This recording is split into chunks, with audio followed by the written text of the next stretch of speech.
Ma'am! Ma'am! Pakibukas po ng bintana ng sasakyan niyo, ma'am.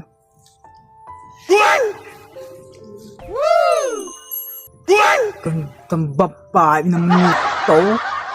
Grabe naman. Ah, my God. Ikaw, kanina ka pa. Ay, sorry, ma'am. Natulala lang po kasi sa ganda niyo, ma'am. Ayos. Di ba ako kilala? Kilala kita, ma'am. Ikaw yung babae na tinadhana para sa akin. Nabubuo ng isang pamilya para sa ating dalawa. Na tinakda sa akin ng Panginoon Diyos. Ikaw din yung babae na nakasakay ko nung nakaraan linggo, ma'am. Yung walang pamasahe, di ba? Ikaw yun eh. Yung sinakay ko sa tricycle na papunta ng Bitin. Ikaw yun, ma'am. Maaari ba kita makalimutan? Kaya ngayon, ma'am, please lang, magbayad ka na at panggasolina ko yun sa motor ko. Ayoko. Ba't naman ayaw nyo, ma'am? Ay, tingnan mo. Panggagas ko yun, ma'am, eh. Kaya nga sinakay kita dun eh. Kasi sabi ko, pamasahe yung pamasahe mo, papanggas ko yun eh. Wala namang gas yung motor ko eh. Kung ayaw mong magbayad ngayon, eh, baka pwede natin pag-usapan na lang. Ayaw, di ba? Ba?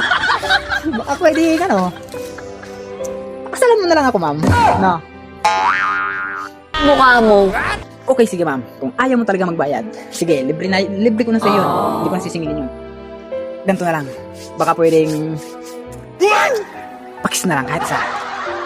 Ano sabi mo? Ay, wala ma'am. Sabi ko po, napakaganda ng sasakyan nyo. Ano? Kulay pula. Manang-manas kagandahan. Bastos ka! Akin na nga yung pangalan ng lalaking yan. Pangalan. Kasi kagahapon, naglalakad ako, nahulog yung pangalan ko, ma'am. Kaya hindi ko na maalala kung ano yung pangalan ko. Pasensya na, ma'am. At saka, ayaw mo ba talaga sa akin, ma'am? Malaki ito, ma'am. Lit-lit, ang yabang-yabang. Makalitan. Bakit nakita mo na ba, ma'am? Ayaw, di ba? At saka, ma'am, ano naman pwedeng makahingi ng cellphone number nyo? Tawagan ko lang kayo. Ha? Give me his name and his number first bago ko ibigay yung cellphone number ko. Nag-English pa si ma'am, oh. Akala siguro hindi ako maalam mag-English, ah. Okay, sige, ma'am. Total, yung pangalan ko kasi nahulog kahapon, pero binalikan ko din kagad, kaya nakuha ko din agad yun. Ito, ma'am, yung pangalan ko. Ayan, si Emil Raming Tugipana, taga dito po yan sa Batangas. Yes, ma'am. Malapit po sa outpost. Thank you, ma'am, ha.